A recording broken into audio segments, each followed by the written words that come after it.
Hari Om. This story takes place when the Pandavas were still in Guru Dronacharya's ashrama. The Pandavas would have a set routine. They would wake up, do some chores, study, practice, eat, do some chores again, and sleep. But our dear Bhima was perpetually hungry. After all, he had the strength of 10,000 elephants. Obviously, his hunger would have increased accordingly. One night when Arjuna was sleeping, he heard some noises coming from the kitchen. He did not think much of it. A short while later, the noises again entered Arjuna's ears. This time he went and checked.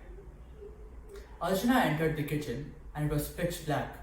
Nothing was visible, but there were still chewing sounds coming from inside the kitchen. Arjuna called out, "Is anybody eating?" From the kitchen a voice echoed, "It is me, Bhima." Arjuna was astonished. How could Bhima eat and locate food in a place where there was no light? Arjuna asked, "My dear brother, how are you able to eat when you can't see anything?"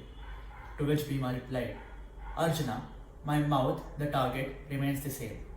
When you know that the target is still, your hands will automatically find it. Abhyas, Arjuna, abhyas. With enough practice, you don't need vision to perform certain actions." As Lord Krishna says in the 31st verse of the 6th chapter of the Bhagavad Gita, Abhyasena tu kaunteya vairagena cha gruhyate.